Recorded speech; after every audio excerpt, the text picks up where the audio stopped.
On behalf of the Geelong Regional Libraries, I'm delighted to welcome you all to the Local Word Writers Festival and today's panel discussion, Publish Your Book in 2023. I'd like to start by acknowledging the Wadawurrung people of the Kulin Nation and the Gulljin and Gadabanoond peoples of the Maar Nations as the original owners of the lands on which our library services operate. We pay respect to elders past, present and emerging. We acknowledge and celebrate First Nations people of this land as the custodians of learning, literacy, knowledge. I'd like to say thank you to Belinda and Burrowbox Audio who have kindly supported this session. You'll see the bright green Burrowbox pod here on the ground floor, and I encourage you to have a chat with them about the wonderful titles available to borrow as e-audiobooks provided by Burrowbox and available through your Geelong Regional Libraries membership. Now, on to the main event.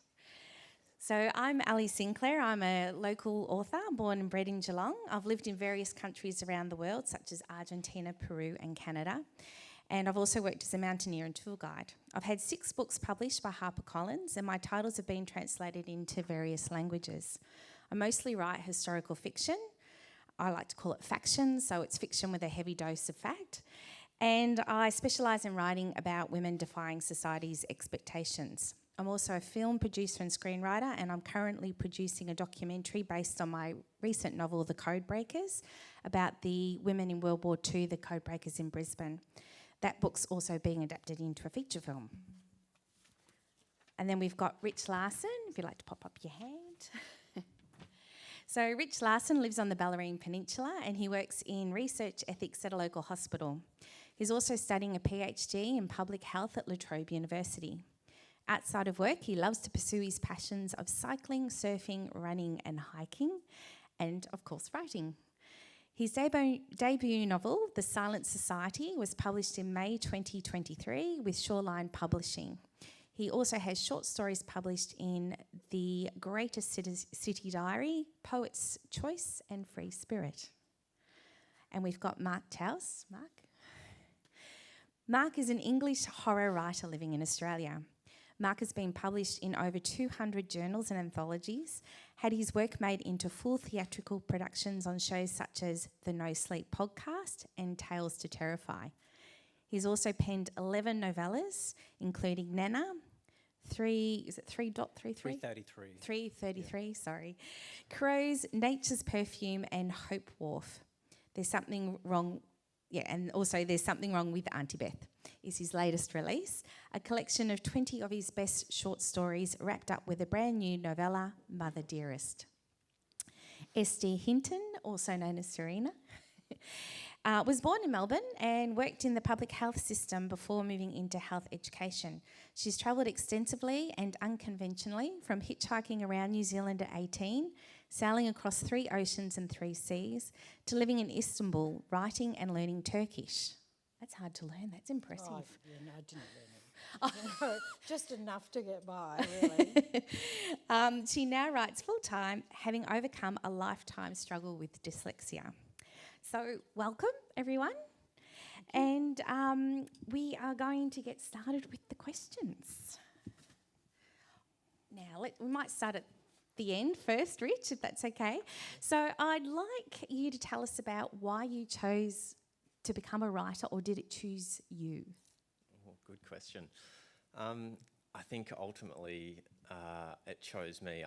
Writing wasn't something that I really set out to become a published author. It was just something that I used as a mechanism to kind of get my thoughts out on the page. And I found the process quite cathartic, and then I pursued kind of the publication after that. So it was certainly something that I guess had a very iterative process, and I kind of lent into it once the door started to open. Yeah, great, thanks. And Mark? Thanks, Ali. I think for me, a similar circumstance in the fact that it wasn't really... Writing kind of found me. After graduating from uni with a degree in maths, not knowing what I wanted to do with my life, I kind of fell into the trap of working in sales for 3 decades and not doing anything creative for that amount of time.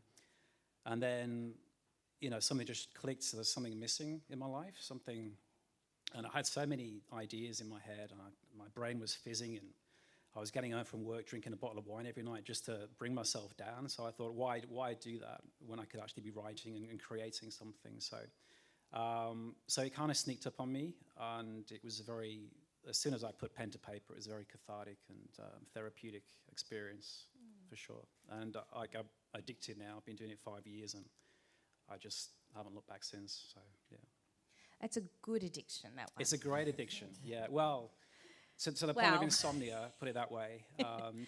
When you wake up 2 o'clock in the morning, scribbling down notes and ideas, and that character wouldn't say that, or that character wouldn't do that. So it's interesting, yeah, but it is very addictive. Yeah, I know. There's something about waking up at 3 in the morning, isn't there? Like your characters are sort of like, oh, you're asleep? Okay, great. Yes. Hi. Party. Well, he spends so much time with his characters, and you can't help but see things through their eyes. And yeah, if something doesn't sit right, then it will bother you. You have to get up and change it there and then. And yeah, it's obsessive, but it's good fun. Yeah, for sure. Yeah, perfect. And Serena? Can you repeat the question? No. Look, it's been a much longer road. Can everyone hear me? Been a much longer road for me. So I, as Ali mentioned, am dyslexic. So I grew up in a time when that wasn't recognised, and there was no way of managing that. So in my early 20s, I was really struck with a need to write. It was very strong, and it took a lot to put down because I couldn't even spell. So why was I getting this enormous urge to write? That was before computers. So, it took a long time and a great deal of will to stop myself from doing that. But, yeah. So you get on with life, you do the mortgage, you do the kids and all that kind of stuff. And then in my early 40s, the desire to write hit again. And it was much stronger, and I knew I didn't have the strength to put it down. So by that time, computers had arrived, and I could learn at my own pace and without judgment. And so, away we went, and the same kind of cycle. So I've been writing for about 20 years, and possibly because of the dyslexia, I never considered any other form of publishing other than traditional. I think, to me, that was the only way that I could be satisfied that I had achieved what I set out to achieve. That if someone was going to pay me for my work, then I knew it was okay.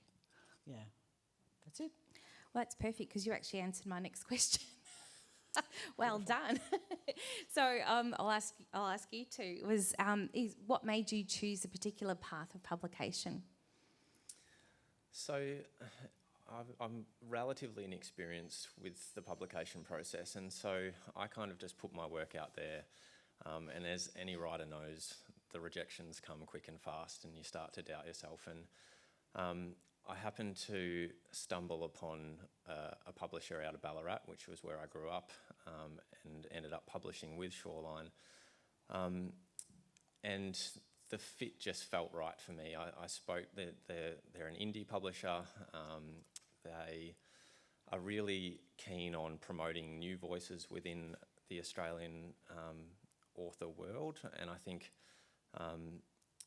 just speaking to the managing director of the publisher, I really got the sense that he cared about the authors that he was bringing on board, and that was something that was important to me. And as I said, something just clicked at that moment, and I was able to feel a bit more comfortable, and I was reassured that the work that I was presenting was valid. Yeah, great, thank you. Yeah, for me, I started writing short stories, so that was a really good way of getting rid of the sort of bile in my head, but getting a really quick turnaround. And from a point of view of sharpening the tools for going into longer fiction, I think it's a really good exercise in terms of redundancy of words and making sure your sentence structure and everything, the story structure is spot on. So I basically, when I first picked up the pen, as I mentioned, I was addicted from the get-go. I wrote 50 short stories in the space of 6 months.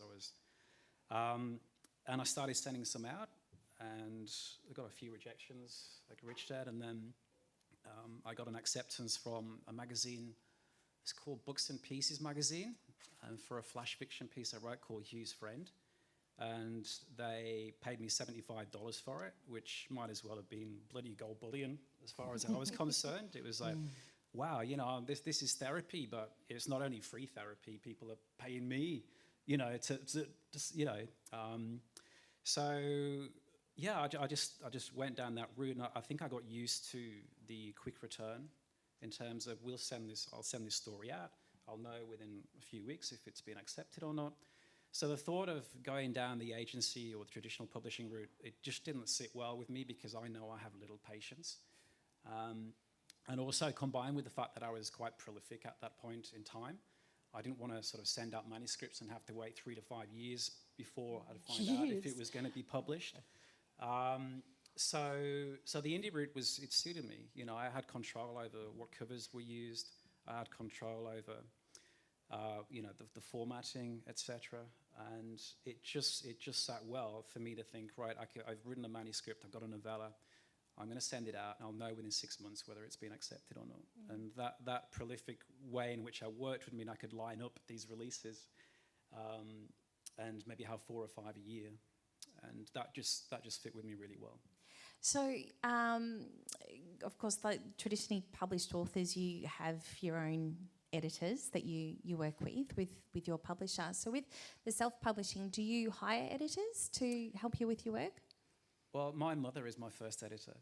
She was a professional secretary for 20 years, so she's pretty sharp, bless her. I mean, she's 75 now, but she's still got it.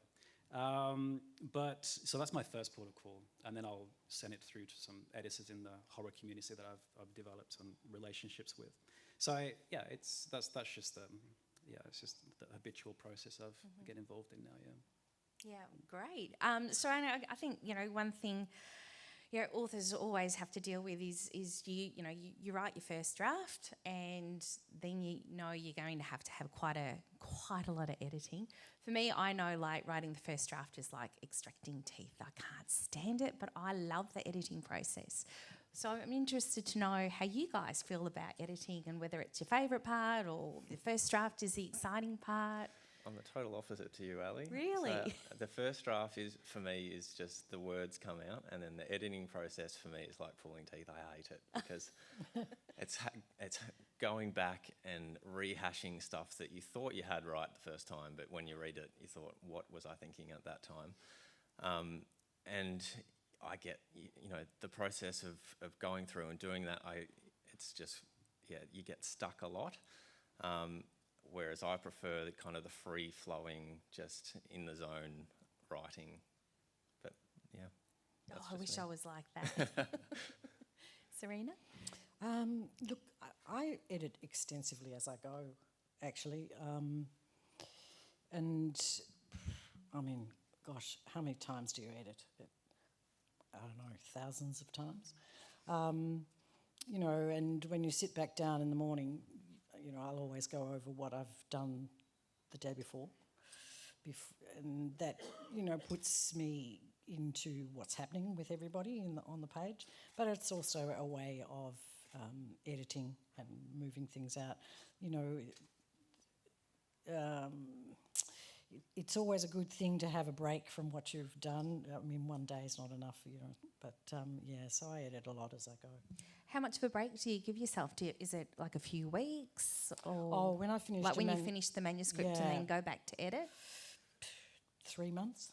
Yeah, okay. Yeah, And it's actually quite surprising, isn't it, how much you pick up when you've had that time. Yeah, definitely. I think that's really important, that you put it down, leave it alone, don't touch it, don't look at it. And when you pick it back up again, I mean, I get Rich and Mark talking about the fast rewards and things that they get through their style of publishing. But I think writing, the longer you write, I think it's important to take time with it, you know, to get the story, all the elements of the story, the pacing, everything working. And I need time. Yeah, or even just getting to know your characters. I actually would like to know the process about how you create your characters, because I mean every book's different. Some are easier to write than others. Some characters you know straight away what they're like, and others are just like it's really hard to get to know them, which is kind of like meeting people in real life. So how do you guys go with creating your characters and stories? A lot of my characters are people I've met or interacted with through work, through family. They come from all sorts, really. It's like an amalgamation of idiosyncrasies and whatnot. But I don't know. When you're writing a book, you're just living those characters for that time. And my wife, I drive my wife mad about it because I talk about it all the time.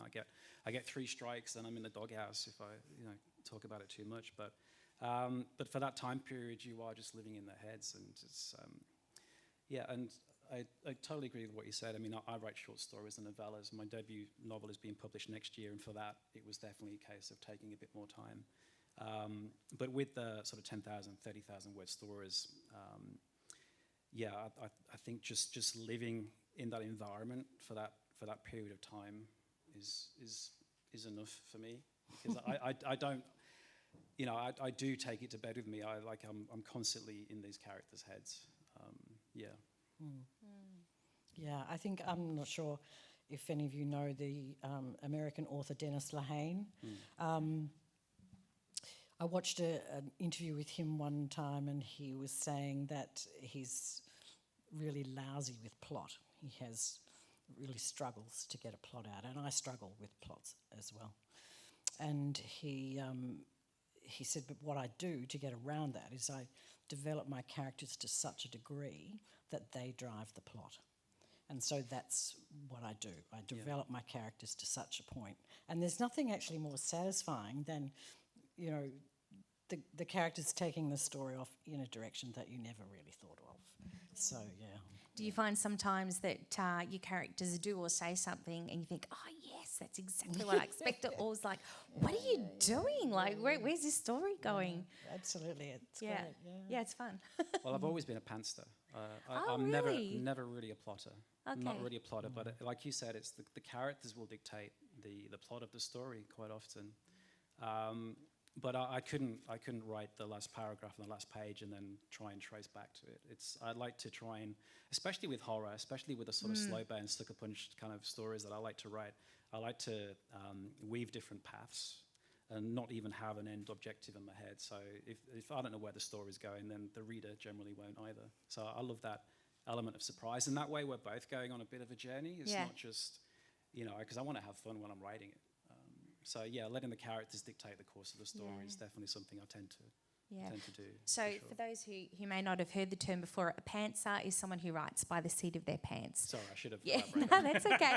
So you all just sorts of interpretations. open up the laptop and off you go. And I really admire people who do that, because I spend a lot of time plotting and thinking it all out. Do you? Yeah. I know. Whereas my brother's a writer, and he writes in scenes, and he will write the 4th chapter, then the 18th chapter, and then he pieces it all. I don't know how he does it. No, I can't do that. I don't know. I start at the beginning and work to the end, but I don't know. Exactly. Don't know where it's going. Yeah. And what about you, Rich, with your characters and storyline? Yeah, very similar to Mark. I think they're often a real hodgepodge of people that I've spent a lot of time with, and there's often a lot of me in them as well. I think it's a lot easier when you're starting out. At least this is my experience in encompassing, people and experiences that you've had direct relationships with, and you don't have to replicate them completely, but drawing on a little bit from here and a little bit from there, you can often, you can see in your daily life, this is something that I've pulled for this character, and it might be your boss that you pull a little bit from in that character, and so your daily life kind of amalgamates into all of your characters. Yeah, I've done so many horror stories about middle management. I was going to say, when you're doing a character on your boss, is that them on a good day or a bad day? So there's never, as I said, there's never 100% of them. So if someone is reading it, you know, and they think, oh, that's a little bit like me, it's never 100% you. It's you always have to just be careful. Yeah. Do any of you actually use character interview sheets? I know a lot of authors love to use them. Yeah. Do you find them useful? I have done. I don't use them so much anymore. Yeah. But yeah, I do. I used to find them very useful. And it helps you to flesh them out if they're not quite there, or maybe they're a secondary character. It helps to flesh them out, I think. Yeah. Do either of you Yeah, use? it's not a formal process, but I often imagine having a conversation with them, and so I'll be talking to myself alone a lot of the time. Which is one of the perks of But they're writing. very real to us, Yeah, and then we hope they're also real to our authors, our readers as well, when they finally read our work. I think it's a good idea to interview your characters. I think you should always interview them and ask them lots of strange questions. Yeah. I think one of the questions I often ask my characters is, when you walk into a room, what's the first thing you see? Which you think, Yeah. So that one, is quite interesting. One of my books, my character was an artist. So when he walked into the room, what he saw was how the light came through the window and how it made patterns on the floor and reflected off the vase and those sorts of things. Whereas one of the characters, she was just, person who just ran 24 hours a day, just but busy. So she'd be like, walk in the room, look around, and then out she'd be out the door again. Yeah, so that's good. So it's interesting, the different sort of questions that you can And come Alli, up with. Remember that. you write faction, as you said. So do you ever, you would often, I imagine, meet your own characters that you're writing. So how does that kind of form into what they end up being on the page? Yeah, actually, that's probably the hardest thing is meeting real life people and then forming characters sort of based on them. So the women I interviewed for the Codebreakers, they're all in their 90s and the best storytellers in the world. And so it was really great to hear their stories and get a real understanding of what their life was like when they were working in Brisbane in World War II. But then when I came to creating characters, I sort of wanted to create characters that were a reflection of the stories of these women, not actually these women, because I felt then restrained. It really made it difficult to, I guess, be a little bit freer with those characters. So that was actually the hardest thing for me to do in terms of characters, was actually basing it off people I knew. Didn't have that freedom, because I'd be like, oh, what would they think if I made this character do that? So, it can be a challenge. Yes. So I think probably one of the questions people would be really interested in is knowing how you go about promoting your work and marketing your work, because there is a very big difference in terms of traditionally published authors and also for indie authors. So maybe you guys might be able to give everyone a bit of an insight as to how that all works for you. It's certainly a challenge when, in my situation, it was my first book that's just come out, and so nobody knows who you are. When you go to, approach publishers and bookshops, they often meet you with a stone face because you haven't got a reputation, you haven't got prior works to draw upon. And so you've got to do a lot of the legwork yourself. We were encouraged to develop a social media presence. And so, developing an Instagram page was something that I used to generate some hype prior to the publication of the book and then when it came out. And then the publisher themselves, they're always pushing to, put your name forward for nominations in literary prizes. They're opening up the doors to a lot of bookshops, particularly in the area that they operate in, and then I've had to approach a lot of the bookshops around the Geelong region, and so a lot of them have been fantastic and are really willing to stock the book, whereas others, they'll say, I'm sorry, we've got contracts with other publishers and, we don't deal with your publisher. So it's certainly an aspect of the publishing process that I didn't put a lot of thought into, and in hindsight it was a very naive thing of me to do, was to think that, you know, the book comes out, people go ahead and buy it, and, you know, the world is a wonderful place. And you make your millions. Yeah, that's it. You know, before overnight Yeah. you become Stephen King. But yeah, it is a very, very challenging process, and you know, one that I've certainly learnt a lot from. It's very much a slow build, definitely. I mean, Instagram, for example, I'm even on bloody TikTok now. I never thought I'd hear myself say that, but Book talk? I'm not proud. TikTok, Yeah, book talk. book talk, yeah, talk, horror yep. book talk, yeah, absolutely, yeah. So do you make little videos and? Oh, I do. Yeah, I throw all the cheese that's- out there for sure. Yeah, but but it's tough because, you know, even for traditional publishers, self promotion is you know, important. I mean, the market is saturated. I mean, my biggest market is the US. The horror market in Australia isn't where I'd like it to be.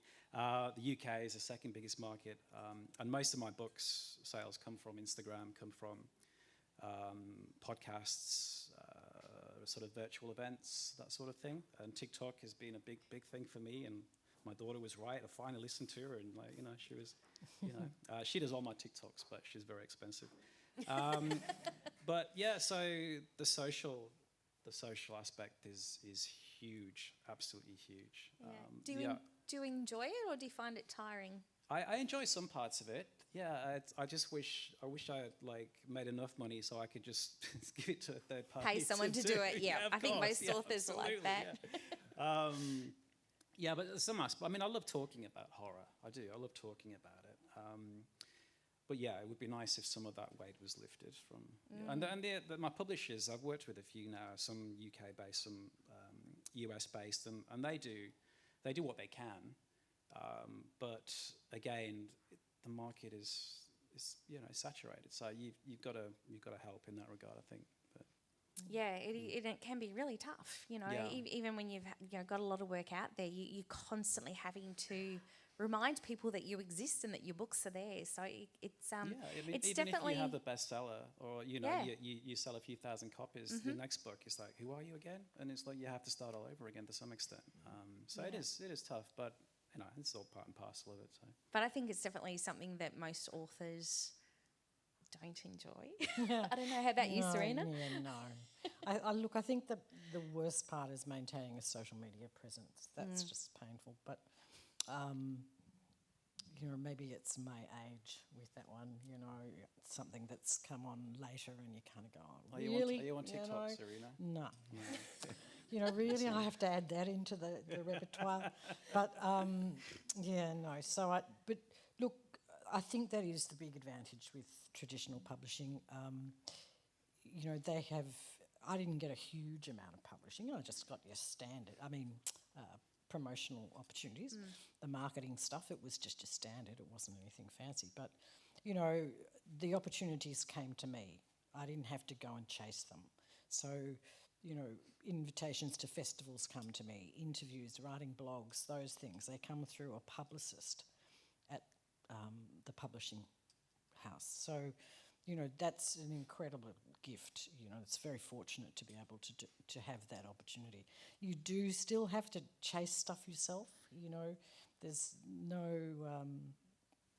there's no getting out of that. But it also depends on how much you want to do. I think in traditional publishing, you do have a few more options to go, you know what, I don't want to do it. You know, because to some degree, I kind of wonder anyway. I haven't been in the industry long enough to know. So don't take this for gospel. But I kind of wonder how much publicity, self-promotional stuff in traditional publishing do you actually have to do? What sort of difference does it make to sales? I don't know. I was fortunate enough to be having a dinner with another author that I shall remain nameless, but he's very successful and has been for a long time and sold lots of books, and we were discussing this. And I think we kind of got to the point, well, he's in a far different spot. He can afford to sit back and go, my name will carry my books. But I still think that, there's a bit more room in traditional than there is for, indies and... I think it also depends on the genre as well. I know that, readers of romance tend to hang in different spaces. Like they might be more into book talk and Instagram, whereas you might find, say, horror readers might, I don't know, where horror readers hang out. Oh, there's plenty of like groups, books of horror, for example, and there's all sorts of different groups. Yeah, but you're right. Traditional publishing plus horror, it's an interesting dynamic. But look, I mean, saying that, I'm writing a novel now that I intend to send to agents. I think I've spent enough time in the indie world, established a bit of a following, so now, I want to take it to, hopefully, the sort of next level. A hybrid, yeah. But it's which been is an really interesting common exercise. now. A lot of authors, will have a foot in both worlds, and it's quite an interesting journey. So actually, I would like to ask you guys, if you, I guess, looking back on your career so far, what would you do differently and what would you do the same? Who wants to start? Well, I've probably got the shortest career out of anyone up here, so I can start. It'll be much quicker. Certainly, something that I would change is putting far more time into the application process itself. So, one thing that struck me is that you get to this finishing line and you think you've got a manuscript ready to go, and so you reach out to publishers, but there is a huge amount of work that goes into the application process to pitch it to either an agent or a publisher. And I think I glossed over that far too quickly in this first novel. There are so many aspects that your application itself can make or break, whether someone actually picks up your manuscript and reads it from cover to cover. And so learning the process of pitching your work is something that I'm still learning and something that I would put far more time into the next time around. Do you think part of that process was patience, learning patience? Because I know, like a lot of authors, when they originally, decide to submit their work to publishers or to agents, is sometimes they submit it too early, like it hasn't had enough editing or time to settle, or they haven't, really finessed their pitch. Because, they want to get it out there because they just want that yes. But patience is such a big part of this. So do you think patience would also be another thing that you would have absolutely. worked with? It's kind of, you've almost got to put the finishing line past the finishing of the manuscript. You've got to say, that's one finishing line, but it's not the finishing line. And so when you do finish that manuscript, it feels like an enormous relief and excitement. And you really want to put it out there, and you think, this is the best thing that since sliced bread. So, of course, you wrote it. and so you're super keen to put it out there, but taking a step back and having a bit of a layoff period, just putting it down for a few months and coming back to it is certainly something that is well worth the time. Yeah, it is. It's really important because those things that you pick up the next time around they really stand out. Yeah. Or sometimes you think, geez, did I write that? That's pretty good. Really? Yeah, I don't remember writing Must that. have been feeling well that day. Yeah. So, Mark, how about you? What would you do differently, or what would you do the same? That's a really tough question. But there is the element of the patience in there and taking a step back. But at the same time, I've only been writing 5 years. So going back to 45 when I first started, I probably wouldn't change anything, just purely based on the fact that, where I am now, and after being prolific for that length of time, I feel like I'm putting my best work out now. So I think I've kind of used that as a time to really prep. And I've learned a lot about the industry through being this prolific as well. And I still look back on like 90% of my work with pride. But yeah, so it's a difficult situation. So I probably wouldn't do anything different now, just because now I've rid of all the bile in my head. It's the good stuff that I'm writing now, and I feel like that's been a good prep for me, if that makes sense. Yeah, absolutely. Serena? Yeah, look, I don't think I would change anything. I think it's a process, it's a journey. There's an awful lot to it, and it's a little bit like what you said. You've written the manuscript, and you're very excited, and it's finished, and you've written the end. That's just the first step. There is so much more. And I think it takes time to get your head around that, and it also, the time does weed out people, because it is a really, it's not an easy journey, and so yeah, I think it's a whole process, and I don't think I would change it at all. And it's interesting, every author I speak to, their journey's always different. I don't think there's any two people that have had the same journey. So it's quite interesting to hear everybody's stories. Yeah. What I would like to know, though, because writing can be such a solitary affair, we often spend a lot of time thinking, about our characters and behind the computer and getting those stories out there. But, it does take a village to get that book or that short story out there. So I'd like to know, I guess, who are your supporters? Who do you rely on? Are there other writers or writers groups or family members who support you along the way and help you keep motivated and getting your stories out there? Who would like to answer first? I think I'll just take that one. Really, look, it is solitary, but I'd sort of embrace that in a way. I can be very sociable, but at the same time, I can be very withdrawn, and I like my comfort zone.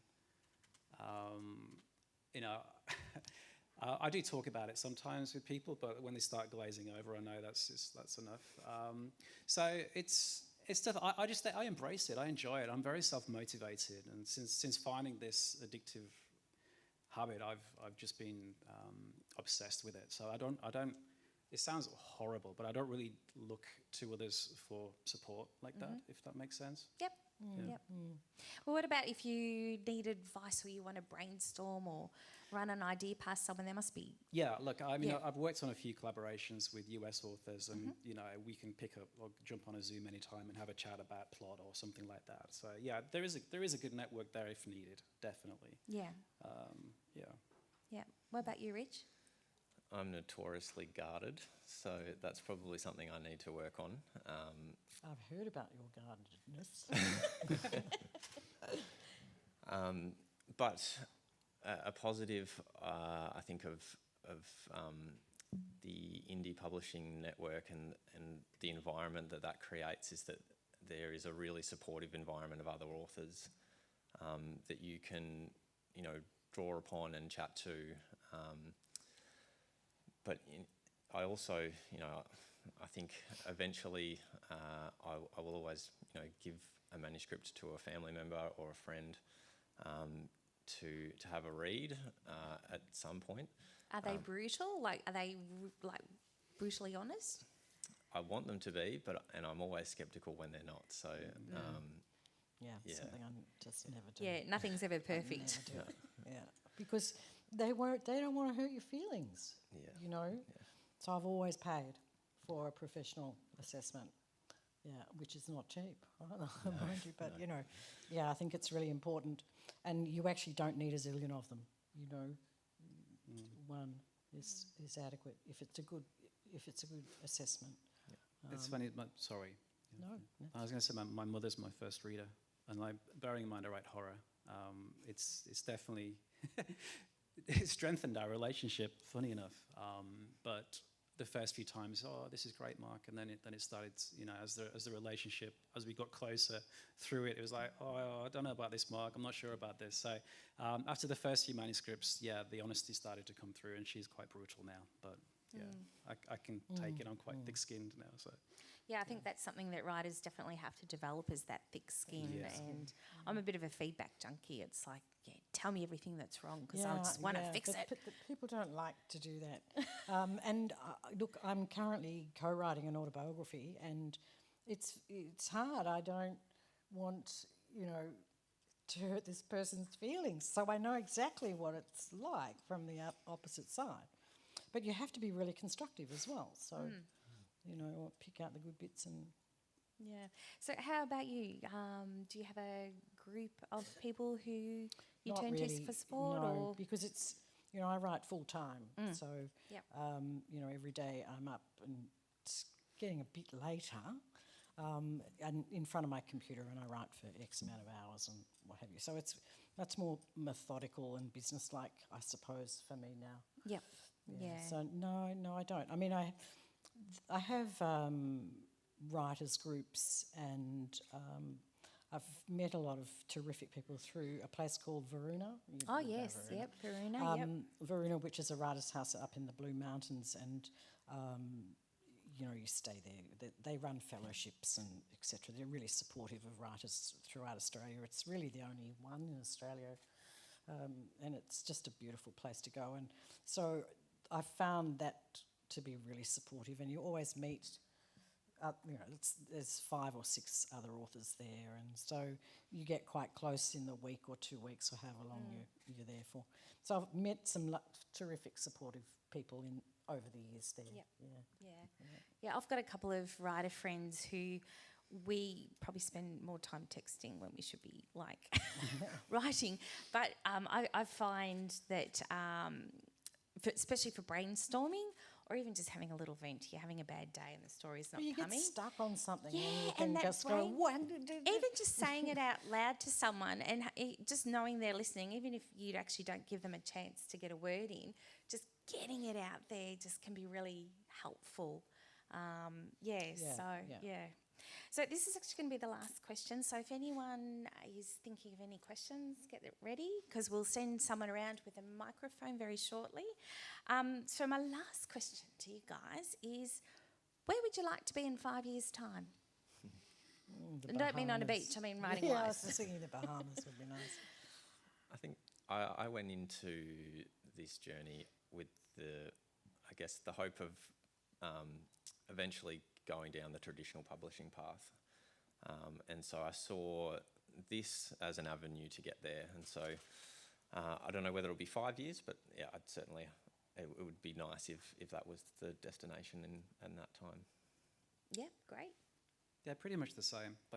Traditional publishing, I think I'm at that, I don't know, maybe blowing my ego up too much, but I think I'm at that level now where, I'm putting out some good stuff. But as long as I still enjoy it as much as I do now, that's the important thing for me. Because, like I say, I wake up thinking about it, I go to bed thinking about it. So as long as the enjoyment's still there. I think when it becomes a bit of a slog, that's when it's really hard to, sit down and get those words out. And yeah. And Serena? I don't know, just to be able to continue to explore different projects with it. Just to keep doing what. It'd be lovely to be able to make a living out of it. Mm-hmm. Yeah, Yep. that'd be great. Yeah. I'd be stoked for that one. Just writing and making a living. Yeah, and that usually comes with a few books, because when you've had a few books out, people discover your work, and then they're like, oh, they've written 4 other That's it, books, and yeah, then yeah. they start buying those. So that's when it all starts Exactly. coming together. It's true. Yeah, great. Thanks, guys. So we are open for questions now. I'm not sure who has. Okay, great, excellent. So if you've got a question, if you'd like to pop your hand up. Oh, I've got one already. Great. Oh, 2. Fantastic.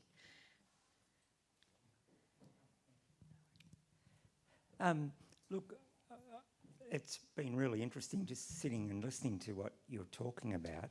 The thing that attracted me to tonight's session really was where do we go? The act of actually getting published is what many of us are probably interested in.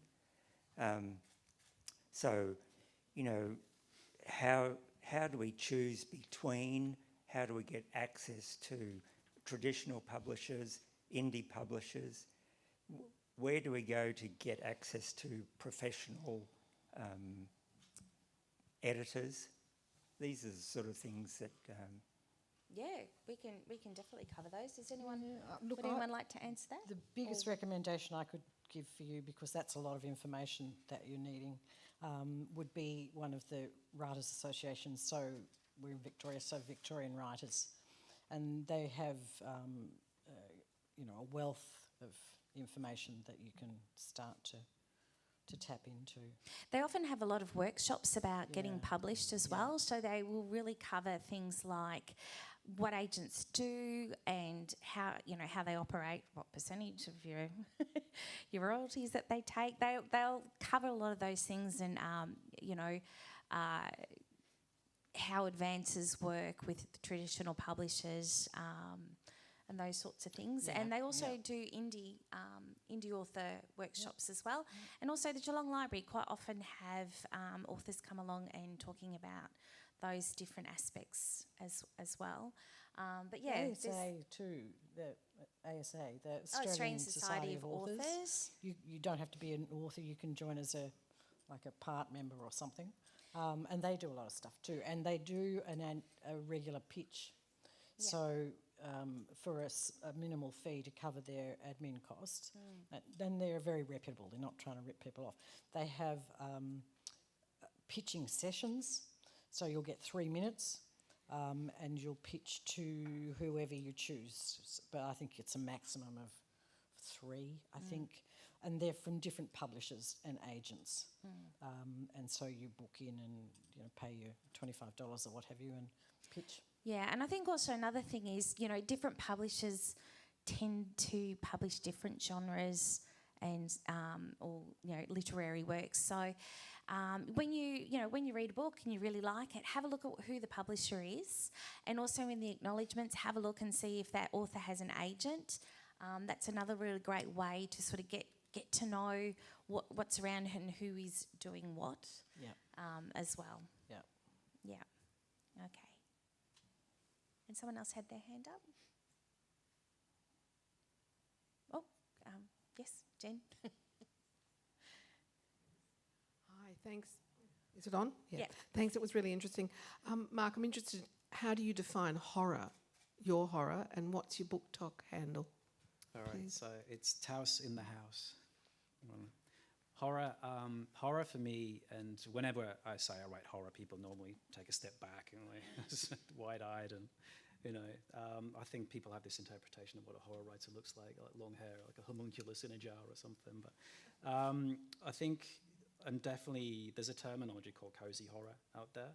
So I grew up watching on telly in my pajamas with my can of Coke and a packet of chips, watching things like Tales of the Unexpected, Hammer House of Horrors, that kind of thing. And I was just that kind of slow burn with the big sucker punch of an ending. I was fascinated by that. And, you know, I was always trying to solve the puzzle. I was always trying to see things through the character's eyes. So whenever I say horror, I'm not talking gore fests and splatter and slashers. It's more that sort of slow build dread, with the, you know, the climax at the end, Yes. Oh, just down here. Yeah, second row. No, good. I don't think I need a microphone. Hi. I was just wondering, because I was quite surprised to hear you guys say you struggle sometimes with plot. As people who've actually had books published, so you must be all right at it. But do you have any sort of tools to help you when you get stuck in plot? Vodka. Mine's wine, but okay. Gin works, wine works, whatever it works. No, just what I said to you, what I said before about developing your characters. Yeah, so, you know, really they have to be full characters. And you have to know them so well that if they say something out of character, you'll know, you know. So that's the only thing that works for me, really. Sometimes I find you get paralysis by analysis as well. So if you're too immersed in it, sometimes you need to take a step back and, you know, just not thinking about it for a while, and you'll be in the shower, or at 3 a.m. you'll think of something. And There is something about water. Yeah. I don't know what it is. Yeah, like a walk The along the shower. beach Yeah, or in yeah. the shower is a great place to, Walking's good. I think. unlock that brain. Sorry, what was Yeah, that, Jen? yeah. It switches the brain into alpha mode. Oh, water and walking. There you go. There It's that you maybe it's that go. movement, is it? That there you go. Go for a walk along the beach. Now, Mark, do you have any suggestions? I said writing short stories really helped me because like I've written nearly 200 short stories now. So when I'm writing longer fiction, I tend to, if I'm at a point where I'm a bit stuck, I'll maybe take a bit from the short story, a bit from that. So somehow they seem to merge and help me move on to the next bit, which sounds really odd to say that out loud. I don't know if that makes any sense at all. It actually makes a lot of sense because I Yeah. remember my second book, and I got halfway through and I was really stuck, and I just couldn't get past a certain thing. And I actually did. I wrote, and I hadn't written a short story since primary school, which is a long time ago. And just writing that short story about something else, unrelated, just took me away from my characters and story that I was stressing over. But it was also that sense of satisfaction that you were talking about, like being able to write something Yeah. fast and having Yeah. it finished fast. Yeah. And that really, really helped. And then when I went back to my novel a week or two later, bang, it all just started flowing. And I think every book is different. So, you know, if you're blocked in one way, but I think, I don't know, I'm very much a believer in pushing through it, like just finding a Yeah, way, yeah. because it's too easy to put it down and walk away from Yeah. it. Yeah, just keep moving through. Yeah, or even if you say, okay, I'm putting it away for a week, and then you make sure you come back to it a week later. But Or even yeah. just write, even if it's crap. Oh, even silly Yeah. stuff. It Yeah. doesn't. Yeah. Yeah, Yeah. I actually did a screenwriting course recently, and that was exactly what the teacher said was, sometimes if you get stuck, just write 50 of the most ridiculous things that you can come up with that are going to happen next. And like the first 10 might be cliche, and then you start freeing up the brain and you come out with some ridiculous things like flying monkeys, whatever. And then by the time you hit like some of the ones in the 40s and 45, you actually come up with something that's a little bit unique, and that it just gets the brain going again. So yeah, just pushing through it, definitely. I think sometimes just getting up, having a walk around, like an object, or like, you know, the conversation with somebody else can spark something and, you know, ignite you. And it's, I mean, I just generally walk around the house and it's like do laps around the house. Muttering to yourself? Muttering to myself, yeah. But yeah, I do force my way through it because I'm always worried if I put it away, I might never come back to it. That's a thought that sort of scares me. So I just like, no, you're going to sit here, you're going to work through it. Yep. Yeah. Yep. Otherwise Yeah. you'll self-flagellate otherwise. So just do it. Just do it. Yeah. Just do it. Just do it. There you go. That's probably a good way to finish our panel, which has gone very, very fast. So I'd like to thank you all for your wonderful you, Amy. insights, and thank you everyone for coming along. Want to remind you that our festival bookseller, the Bookbird, has a pop-up bookstore on the ground floor around here. There it is. So you can purchase books by all of the local authors featured in Local World, including many back copies and previous titles. We'll also be signing books over there as well for the next 15 minutes. If you'd like to come up and get a book signed, or if you've got another question that you have for us, we'd be happy to answer. And of course, there are many titles available for loan through the library. So today's event's also been recorded, so if you'd like to watch or listen to this discussion again or recommend it to family and friends, it'll be uploaded on the library's YouTube channel within the next couple of days. Thanks to Geelong Regional Libraries for hosting this important discussion, and thank you all for attending, and enjoy the rest of your evening. Thanks, Ali. Thank you.